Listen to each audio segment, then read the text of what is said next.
Good morning students. BEd second year के paper guidance and counselling निर्देशन और परामर्श के अंतर्गत आज हम देखने वाले हैं व्यावसायिक निर्देशन के उद्देश्य, क्योंकि हर कार्य किसी न किसी उद्देश्य को लेकर किया जाता है। तो वैसे ही निर्देशन का जो कार्य है वह भी किसी न किसी उद्देश्य को लेकर किया जाता है। तो वही चीज़ समझनी है कि व्यावसायिक निर्देशन के लिए किन उद्देश्यों को हम निर्धारित करते हैं या किन उद्देश्यों को ध्यान में रखते हुए व्यावसायिक निर्देशन का कार्य संपन्न किया जाता है। तो निर्देशन के जो उद्देश्य हैं, सबसे पहले जो है यहाँ पर व्यावसायिक निर्देशन के उद्देश्य में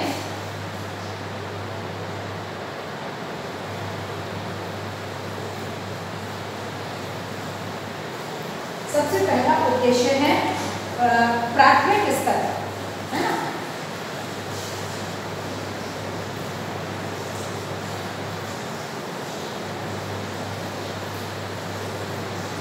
प्राथमिक स्तर।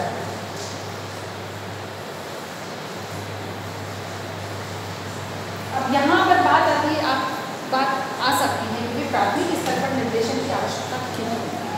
क्योंकि कहाँ ये हमको समझना ये चीज़ होती है कि जब हम बच्चे को भविष्य में किस क्षेत्र में बालक की रुचि है, किस क्षेत्र को वो अपने व्यवसाय के रूप में चयन करे, इसके लिए मनोविज्ञान भी ये मानता है कि बालक को प्रारंभ से ही उसकी रुचियों को समझकर और उसी के अनुकूल उसे प्रशिक्षण प्रदान किया जाना चाहिए या उसे दिशा निर्देश दिए जाने चाहिए।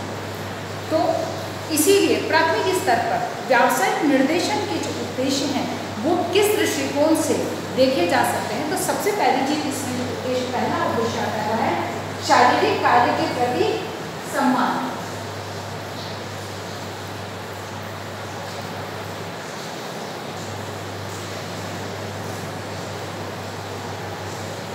पहला उद्देश्य है इसमें शारीरिक कार्य के प्रति सम्मान। यानी कि प्राथमिक स्तर पर जब हम व्यावसायिक निर्देशन देने की बात करते हैं तो सबसे पहला उद्देश्य होता है शारीरिक कार्य के प्रति सम्मान, यानी कि बालक में शारीरिक श्रम की आदत का निर्माण करना। क्योंकि इस समय जिस तरह के शारीरिक श्रम की आदत पड़ेगी, यानी कि कठोर श्रम की आदत पड़ेगी, तो बालक भविष्य में किसी भी तरह का मतलब कहना चाहिए कठोर श्रम से संबंधित कार्य भी अगर करना पड़ता है तो उसमें समस्या उसे नहीं आएगी। अगर उसे प्रारंभिक स्तर से ही श्रम की आदत न डाली जाए और भविष्य में आकर वो अपने रुचि के अनुसार किसी कठोर श्रम से संबंधित कार्य को चुनता है तो उस कार्य में उसकी सफलता संभव नहीं है। इसीलिए अनिवार्य है कि बालक को श्रम कार्य करने की आदत होनी चाहिए। प्रारंभ से कार्य करने की आदत होगी तो वो किसी भी प्रकार के कार्य को सुगमतापूर्वक कर सकता है। इसीलिए शारीरिक श्रम के प्रति बालक को सजग करना या सम्मान की आदत डालना। दूसरी बात इसके अंतर्गत आती है हाथों के प्रयोग का प्रशिक्षण।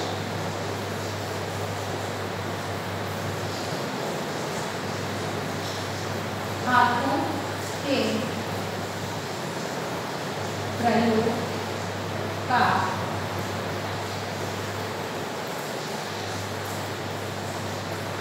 प्रशिक्षण, यानी कि बालक अपने हाथों से स्वयं किसी कार्य को करने का आदी होना चाहिए, यानी कि स्वयं किसी कार्य को करे।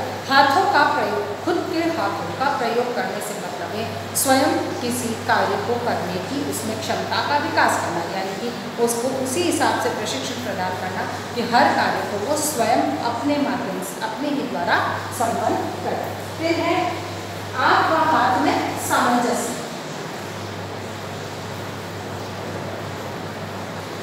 आँख व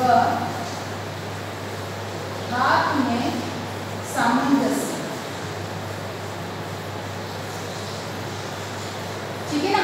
अगली बात जो यहाँ पर आती है वह यह है कि हाथ और आँख में सामंजस्य का होना अनिवार्य है, यानी कि बालक जैसा देखे उसका देखना और उसी के अनुकूल कार्य करना, दोनों में तालमेल होना चाहिए। जैसे कि ड्राइंग करते समय जैसे कि कोई पोर्ट्रेट बनाना है तो जैसा दिखाई दे रहा है वैसा उसे बनाना होता है।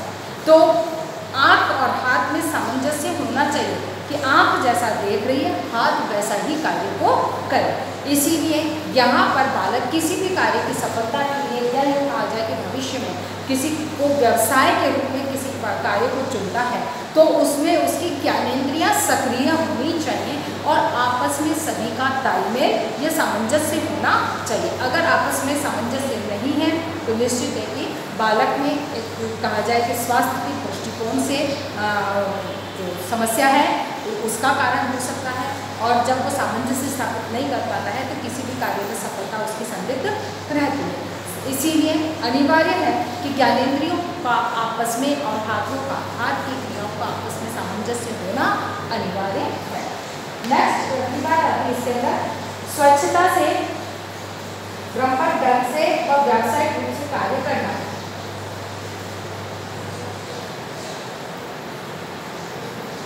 स्वच्छता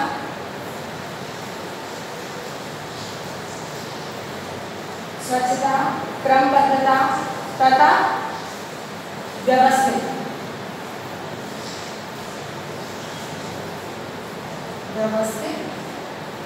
रूप से कार्य कर। ठीक है। प्राथमिक स्तर का व्यावसायिक निर्देशन का अगला जो उद्देश्य है वह है स्वच्छता, क्रमबद्धता और व्यवस्थित रूप।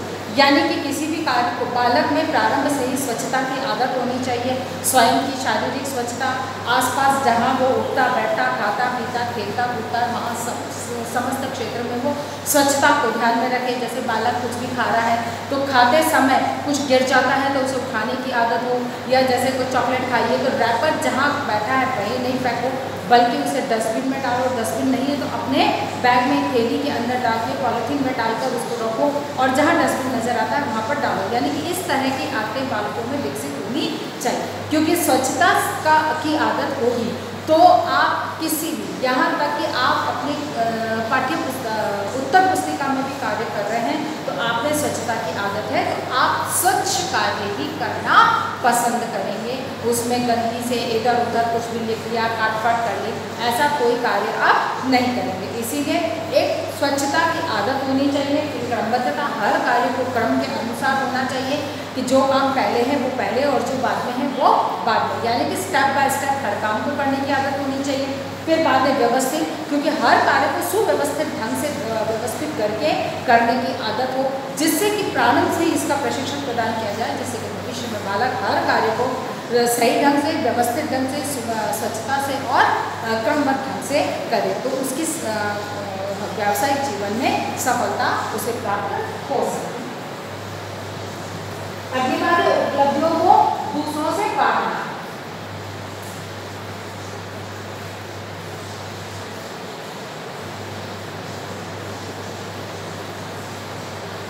उपलब्धियां साझा करना, यानी कि जो अपनी उपलब्धियां हैं उसको दूसरों से बांटना, जिससे कि दूसरों के अनुभव का लाभ प्राप्त हो, दूसरों का किए गए कार्यों का लाभ प्राप्त हो, उसके अनुभव को सोचने समझने का उसे मौका मिले। अपने जब आप उपलब्धि साझा करते हो तो दूसरा भी आप अपनी उपलब्धि को साझा करेगा। उसके कार्य में अपने कार्य को जो है एक तरह से कहा जाए कि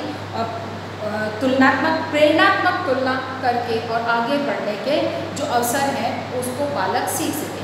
अर्थात अपनी उपलब्धियों को दूसरों के साथ बांटना भी एक प्रकार के बालक, क्योंकि दूसरों के साथ जब अपनी उपलब्धियों को बांटता है तो दूसरों को अपने साथ में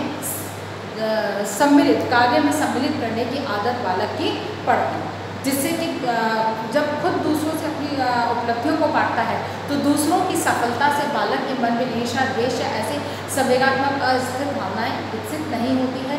वह दूसरों की सफलता से भी स्वयं भी प्रसन्न होता है और अपनी सफलता के लिए भी प्रयास करता है, यानी कि दोनों में आपस में तालमेल बना रह सकता है। इसीलिए उपलब्धियों को साझा किया जाना भी की आदत भी बालक में होनी चाहिए। और अंतिम बात इसमें आती है आलोचनात्मक मूल्यांकन।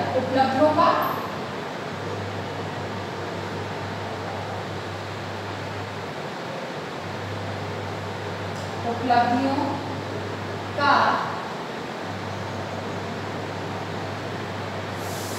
आलोचनात्मक मूल्यांकन। बालक को अपनी ही उपलब्धियों का आलोचनात्मक मूल्यांकन करने की आदत होनी चाहिए, यानी कि उसे इस बात का स्पष्ट ज्ञान हो, उसको अपने ही कार्य का मूल्यांकन करने में आलोचनात्मक पक्षों को समझना चाहिए और अपने ही कार्यों के किए गए सही और गलत की वो समझ सके, तुलना कर सके, उसको जान सके। साथ ही दूसरों के द्वारा आपके कार्य की आलोचनात्मक जब मूल्यांकन किया जाता है और उसके अनुकूल आलोचनात्मक को टिप्पणी दी जाती है तो उसे समझना, उसके अनुकूल अपने व्यवहार में परिमार्जन सुधार करना और उसको स्वीकार करने की क्षमताओं का विकास हो, जिससे कि जब बालक अपने आलोचनात्मक मूल्यांकन को सुनता है या टिप्पणियों को सुनता है तो उसमें एक ईर्ष्या या वैमनस्य की भावना विकसित नहीं होती, बल्कि वह उसमें कुछ सीख कर और अपने कार्य में सुधार करके और आगे बढ़ने की उसमें जो है क्षमताओं का विकास होता है। तो व्यवसाय के लिए अनिवार्य है कि वह जितना प्रयास करेगा उतना आगे बढ़ेगा। तो प्रारंभ से ही बालक को आलोचनात्मक मूल्यांकन करने की आदत है या सुनने की आदत है तो निश्चित है कि वह अपने कार्य को और दिन प्रतिदिन सुधार करते हुए आगे बढ़ सकता है। अर्थात कि बालक को प्राथमिक स्तर पर ही इसी तरह से प्रशिक्षण प्रदान किया जाए कि बालक अपने कार्यों को जो है प्रारंभ से ही सही ढंग से करने की योग्यताओं का विकास कर सके। आज हम अपनी बात को यहीं तक रखते हैं। इसके बाद जो आएगा वो माध्यमिक स्तर, वो महाविद्यालय स्तर,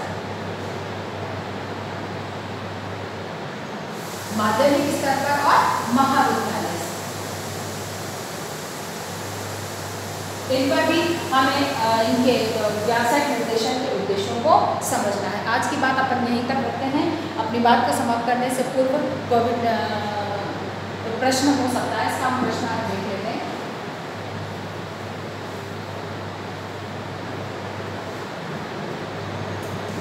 प्राथमिक स्तर पर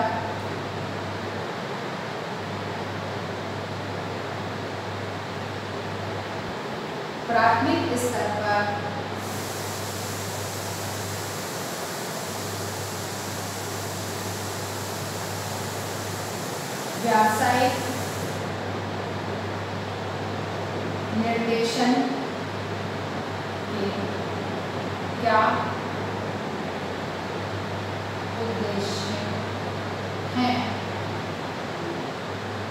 समझें। ठीक है, इस प्रश्न को आपको हल करना है। अपनी बात को समाप्त करने से पहले कोविड-19 की इस महामारी के दौर में अपने आप को सुरक्षित रखें। बहुत अधिक आवश्यकता होने पर घर से निकल रहे हैं, 3 बातों का ध्यान रखें। ऊपर मास्क लगाएं, सोशल डिस्टेंसिंग का पालन करें, हाथों को सैनिटाइज करते रहें। स्वस्थ रहें, सुरक्षित रहें। धन्यवाद।